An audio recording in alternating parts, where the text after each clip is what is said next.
കൃപയേറും കർത്താവിലെൻ വിശ്വാസം, അതിനാൽ ഹൃദയെന്തു നല്ല ആശ്വാസം. ദുരിതങ്ങൾ നിറയുമീ ഭൂവാസം കൃപയാൽ മനോഹരമാ. ദുരിതങ്ങൾ നിറയുമീ ഭൂവാസം കൃപയാൽ മനോഹരമാ. കൃപ കൃപ ഒന്നെന്നാശ്രയമായി, കൃപ കൃപ ഒന്നെന്നാനന്ദമായി. വൈരികൾ വന്നാലും എതിരുയർന്നാലും കൃപ മതി എന്നാളും. വൈരികൾ വന്നാലും എതിരുയർന്നാലും കൃപ മതി എന്നാളും. 430 സംവത്സരങ്ങളിലെ അടിമത്തത്തിന് ശേഷം ഇസ്രായേൽ ജനം മിസ്രൈമിൽ നിന്ന് പുറപ്പെട്ടു പോരുന്നതായ ചരിത്രം നമുക്കേവർക്കും അറിവുള്ളതാണല്ലോ. പലപ്പോഴും നാം അത് ചിന്തിക്കുകയും ധ്യാനിക്കുകയും ചെയ്യാറുള്ളതായ ഭാഗങ്ങളാണ്.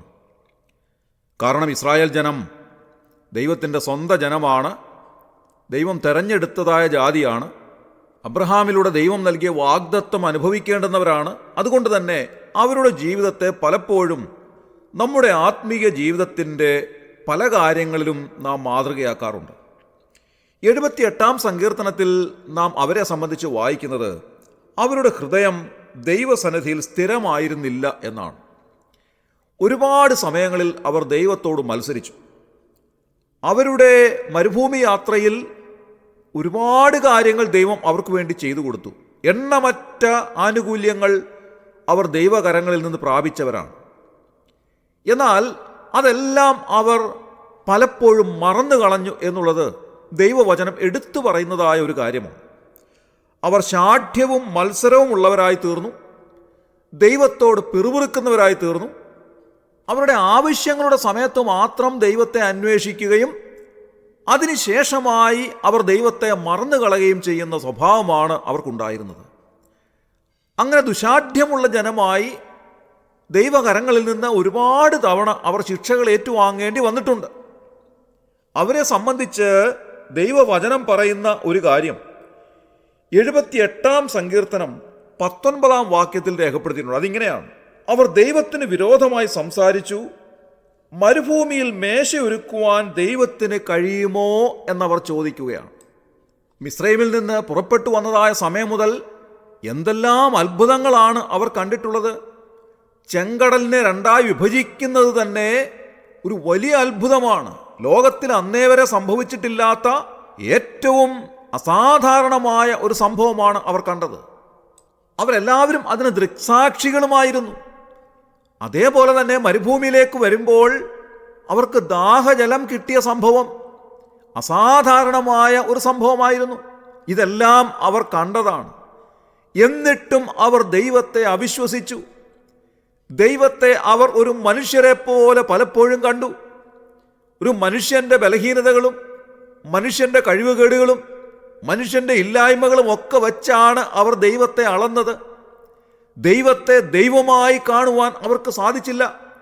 പലപ്പോഴും ദൈവത്തിൻ്റെ അപ്രമേയത്വത്തെ അവർക്ക് മനസ്സിലാക്കുവാൻ സാധിക്കാതെ പോയി.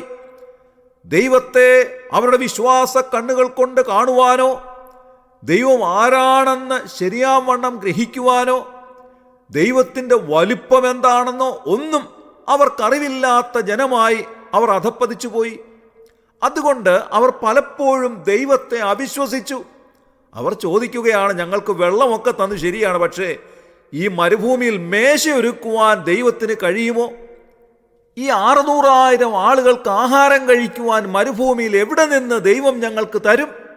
20-ാം വാക്യത്തിൽ അവർ പറയുന്നത് ഇങ്ങനെയാണ് രേഖപ്പെടുത്തിയിട്ടുള്ളത്: അവൻ പാറയെ അടിച്ചു, വെള്ളം പുറപ്പെട്ടു, തോടുകളും കവിഞ്ഞൊഴുകി. സത്യം. എന്നാൽ അപ്പം കൂടെ തരുവാൻ അവന് കഴിയുമോ? തൻ്റെ ജനത്തിന് അവൻ മാംസം വരുത്തി കൊടുക്കുമോ എന്ന് പറഞ്ഞു. ദൈവത്തിൻ്റെ പ്രവൃത്തികളെ അവർ അവിശ്വസിച്ചു. ഒരു മനുഷ്യരെ പോലെ അവർ ദൈവത്തെ കരുതി. ഈ മരുഭൂമിയിൽ ദൈവം എവിടെ നിന്നാണ് ഞങ്ങൾക്ക് മാംസം വരുത്തി തരുന്നത്? വെള്ളം തന്നത് ഒരുപക്ഷെങ്കിൽ ദൈവത്തിന് എളുപ്പമായിരിക്കാം, പക്ഷേ ഇത്രയും ആളുകൾക്ക് കഴിക്കുവാൻ മാംസാഹാരം എങ്ങനെ കൊടുക്കും? ദൈവത്തെ അവർ അവിശ്വസിച്ചു. വാസ്തവത്തിൽ ഇത് നാം കുറിക്കൊള്ളേണ്ടുന്നതായ ഒരു കാര്യമാണ്. ഇത് ഇസ്രായേൽ ജനത്തിൻ്റെ വലിയൊരു തകരാറായി നാം ചിന്തിക്കാറുണ്ടെങ്കിലും വിശ്വാസികളായി നമ്മെ സംബന്ധിച്ചിടത്തോളം പലപ്പോഴും നമ്മുടെ ജീവിതത്തിൽ വരുന്ന അവിശ്വാസത്തെ ദൈവവചനം ഇസ്രായേൽ ജനത്തിലൂടെ കാണിച്ചു തരികയാണ്. പലപ്പോഴും ഇതേ അവിശ്വാസം നമ്മുടെ ജീവിതത്തിലും ഇല്ലേ? ഒന്ന് തിരിഞ്ഞു നോക്കുമ്പോൾ നാം ഇതേപോലെ തന്നെ പലതിനും ദൈവത്തെ അവിശ്വസിക്കുന്നവരായിത്തീരുന്നു. നമ്മുടെ ജീവിതത്തിലും അത്യന്താപേക്ഷിതമായ പല കാര്യങ്ങളും ദൈവം ചെയ്തു തരുമോ എന്ന് നാം അവിശ്വസിക്കുന്നു. പലപ്പോഴും ഇസ്രായേൽ മക്കളെ പോലെ തന്നെ നാം വിശ്വാസത്തിൽ ബലഹീനരായിത്തീരുന്നു. പലതിലും നാം ദൈവത്തെ അവിശ്വസിക്കുന്നത് കൊണ്ട് നമ്മുടെ സമാധാനവും സന്തോഷവും ഒക്കെ പലപ്പോഴും നഷ്ടപ്പെട്ടു പോകുന്ന സ്ഥിതിയിലേക്ക് നാം പലപ്പോഴും മാറിപ്പോയിരിക്കുന്നു. 27-ാം സങ്കീർത്തനം 13-ാം വാക്യത്തിൽ ദാവീദ് എഴുതിയിരിക്കുന്നതായ ഒരു വാക്യം ഇങ്ങനെയാണ്: ഞാൻ ജീവനുള്ളവരുടെ ദേശത്ത് യഹോവയുടെ നന്മ കാണുമെന്ന് വിശ്വസിച്ചില്ലെങ്കിൽ കഷ്ടം. പ്രിയമുള്ളവരെ, നമുക്ക് വിശ്വസിക്കുവാൻ സാധിക്കുമോ? ജീവനുള്ളവരുടെ ദേശത്ത് ഞാൻ യഹോവയുടെ നന്മ കാണും. ഇവിടെ ദാവീദ് രാജാവ് പറഞ്ഞിരിക്കുന്നതായ നന്മ എന്ന് പറയുന്നത് എന്താണ്? ഒരുപാട് സമ്പൽ സമൃദ്ധിയോ ആടുമാടുകളോ തോട്ടങ്ങളോ മറ്റു വസ്തുവകകളോ നിക്ഷേപങ്ങളോ ഒക്കെയാണോ ഈ നന്മ എന്നുദ്ദേശിച്ചിരിക്കുന്നത്? ഒന്ന് ഓർത്ത് നോക്കിയാൽ ഈ നിക്ഷേപങ്ങളുടെ കാര്യത്തിൽ നമ്മൾ ആരും ഒട്ടും പിന്നിലല്ല. അത് നാം സമ്മതിക്കേണ്ടുന്നതായ ഒരു കാര്യമാണ്. 3-4 തലമുറകൾക്ക് വേണ്ടിയുള്ളത് പോലും വിശ്വാസികൾ സമ്പാദിച്ചു വച്ചിരിക്കുന്നു. അതുകൊണ്ട് സംഭവിക്കുന്ന വലിയ ഒരു ദുര്യോഗം എന്താണ്? ഈ കുഞ്ഞുങ്ങൾ ജനിക്കുമ്പോൾ തന്നെ അവർ വലിയ സ്വത്തിൻ്റെ ഉടമകളായി ജനിച്ചു വീഴുകയാണ്. അവർ കാണുന്നത് അവരുടെ പേരിലുള്ള വലിയ തോട്ടങ്ങളും അവരുടെ പേരിലുള്ള വലിയ വലിയ വീടുകളും മണിമാളികകളും ഒക്കെ അവർ കാണുകയാണ്. അവർക്ക് പിന്നീട് ജോലി ചെയ്യേണ്ടെന്ന് ആവശ്യമില്ല. ഒന്നും ചെയ്യാതെ തന്നെ, ജോലി ചെയ്യാതെ അധ്വാനിക്കാതെ അവർ വലിയ സ്വത്തിൻ്റെയും സമ്പത്തിൻ്റെ ഉടമകളായി തീർന്നിരിക്കുന്നു. ഇവിടെ അമേരിക്കയിൽ ഒരു സമ്പ്രദായമുണ്ട്. കുട്ടികൾ 16 വയസ്സാകുമ്പോൾ അവർക്ക് ജോലി ചെയ്യാനായിട്ട് സാധിക്കും. അവരുടെ പഠനത്തോടൊപ്പം തന്നെ പാർട്ട് ടൈം ജോലി ചെയ്ത് അവർക്ക് അവരുടെ ആവശ്യങ്ങൾക്ക് വേണ്ടി പണം സമ്പാദിക്കുവാനുള്ള സാധ്യതകളും സാവകാശങ്ങളും ഇവിടെ ഉണ്ട്. അതുകൊണ്ട് മിക്ക കുട്ടികളും അവരുടെ പഠനത്തോടൊപ്പം തന്നെ ജോലി ചെയ്യുന്നു. അങ്ങനെ അവർ അധ്വാനശീലരായിത്തീരുന്നു. മുതിർന്നവരും ഇതേപോലെ തന്നെയാണ്. എല്ലാവരും ജോലി ചെയ്യണം. അവരുടെ പെൻഷൻ പ്രായം എന്ന് പറയുന്നത് നമ്മുടെ നാട്ടിലെ പോലെ 56 or 60 ഒന്നും അല്ല. ഇവിടെ 65 70 വയസ്സുവരെ നന്നായി അധ്വാനിക്കുന്ന ജോലി ചെയ്യുന്നവരുണ്ട്. എല്ലാവരും അധ്വാനിക്കുന്നു. കുട്ടികൾ പോലും അധ്വാനിക്കുന്നു. ജോലിയുടെ ഷിഫ്റ്റ് മാറുന്ന സമയങ്ങളിൽ ഈ നിരത്തുകളിലൊക്കെ വളരെ വലിയ തിരക്കാണ്. വാഹനങ്ങളുടെ വലിയ തിരക്കാണ്. അത് രാത്രിയായിരുന്നാലും പകലായിരുന്നാലും എല്ലാവരും അവരവരുടേതായ ജോലികളിൽ വ്യാപൃതരായി തീർന്നിരിക്കുന്നു. ഇത് പറയുമ്പോൾ നമ്മുടെ നാട്ടിൽ ഇതൊരു പുതുമയായിരിക്കാം. പക്ഷേ എല്ലാ വിദേശ രാജ്യങ്ങളിലും ഇതേപോലെയൊക്കെ തന്നെയാണ്. എല്ലാവരും അത്യധ്വാനം ചെയ്ത് അവരുടെ ഉപജീവനത്തിനു വേണ്ടിയുള്ള കാര്യങ്ങൾ ചെയ്യുന്നു. അധ്വാനശീലരായി തീർന്നിരിക്കുന്നു. അങ്ങനെ നാം ഈ ലോകത്തിൽ സമ്പാദിച്ചു കൂട്ടുന്നതല്ല വാസ്തവത്തിൽ ജീവനുള്ളവരുടെ ദേശത്ത് യഹോവയുടെ നന്മ എന്ന് പറയുന്നതായ കാര്യം. പിന്നെ എന്താണ് യഹോവയുടെ നന്മ? 27-ാം സങ്കീർത്തനം അവസാന വാക്യത്തിൽ നാം വായിക്കുന്നത് ഇങ്ങനെയാണ്: യഹോവയിങ്കൽ പ്രത്യാശ വയ്ക്കുക, ധൈര്യപ്പെട്ടിരിക്കുക, നിന്റെ ഹൃദയം ഉറച്ചിരിക്കട്ടെ, അതേ യഹോവയിങ്കൽ പ്രത്യാശ വയ്ക്കുക. ദൈവവചനത്തിലുള്ളതായ ഉറപ്പ് അത് ഹൃദയത്തിന് ലഭിക്കുന്നതായ ഒരു ഉറപ്പാണ്.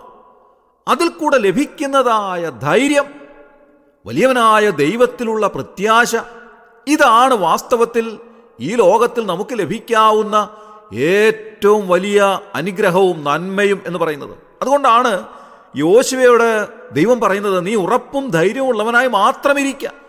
ഇന്ന് രാവിലെ ഈ ഉറപ്പും ധൈര്യവും ഉള്ളവരായി വലിയവനായ ദൈവത്തിൽ പ്രത്യാശയുള്ളവരായി തീരുവാൻ കർത്താവ് നമ്മെ സഹായിക്കട്ടെ. നമ്മുടെ ജീവിതത്തിൻ്റെ എല്ലാ പ്രയാസങ്ങളും നീങ്ങിപ്പോകുന്ന, നമ്മുടെ എല്ലാ പ്രശ്നങ്ങൾക്കും പരിഹാരം ലഭിക്കുന്ന കാര്യമാണ് വാസ്തവത്തിൽ ദൈവവചനം നമ്മോട് പറയുന്നത്.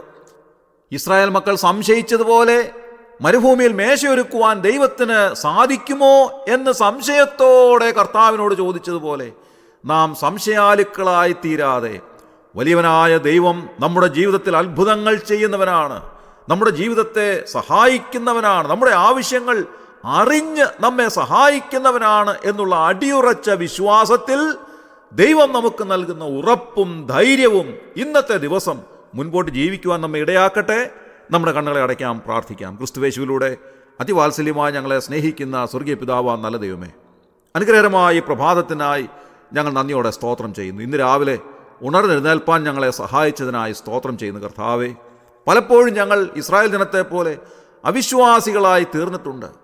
മരുഭൂമിയിൽ മേശയൊരുക്കുവാൻ ദൈവത്തിന് സാധിക്കുമോ എന്ന സംശയാലുക്കളായി ഇസ്രായേൽ ജനം തീർന്നതുപോലെ പലപ്പോഴും കർത്താവെ, ഞങ്ങളുടെ പ്രയാസങ്ങളെ മാറ്റിത്തരുവാൻ അവിടുന്ന് മനസ്സ് വയ്ക്കുമോ എന്ന് ഞങ്ങൾ സംശയാലുക്കളായി തീർന്നിട്ടുണ്ടല്ലോ കർത്താവ്. ഇന്ന് രാവിലെ അവിടുത്തെ സന്നിധിയിലേക്ക് അടുത്തു വന്ന് യാതൊരു സംശയവുമില്ലാതെ അവിടുത്തെ വചനത്തിൽ ഉറപ്പായി വിശ്വസിക്കുവാനും അവിടുത്തെ വാഗ്ദത്തങ്ങളെ പൂർണ്ണമായും വിശ്വസിക്കുവാനും വലിയവനായ ദൈവത്തിലുള്ള അടിയുറച്ച വിശ്വാസത്താൽ ഞങ്ങൾക്ക് ലഭിക്കുന്ന ആ വലിയ ധൈര്യത്തോടെ ജീവിപ്പാനും ഞങ്ങളെ സഹായിക്കണമേ എന്ന് പ്രാർത്ഥിക്കുന്നു.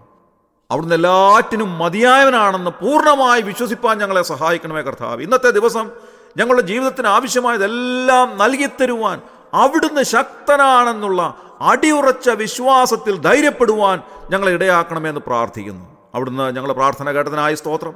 അവിടുത്തെ സ്നേഹത്തിനും കരുതലിനുമായി ഞങ്ങൾ നന്ദി പറയുന്നു. ഞങ്ങളുടെ കർത്താവിന്റെ രക്ഷിതാവുമായ യേശു ക്രിസ്തുവിന്റെ ധന്യമായ നാമത്തിൽ തന്നെ ആമേൻ.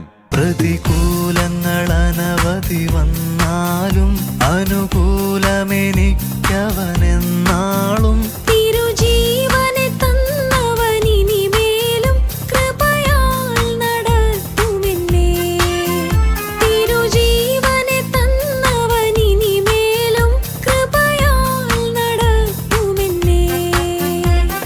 കൃപ കൃപ ഒന്നെന്നാശ്രയമായി, കൃപ കൃപ ഒന്നെന്നാനന്ദമായി. വൈരികൾ വന്നാലും എതിരുയർന്നാലും കൃപ മതിയെന്നാളും. വൈരികൾ വന്നാലും എതിരുയർന്നാലും കൃപ മതിയെന്നാളും.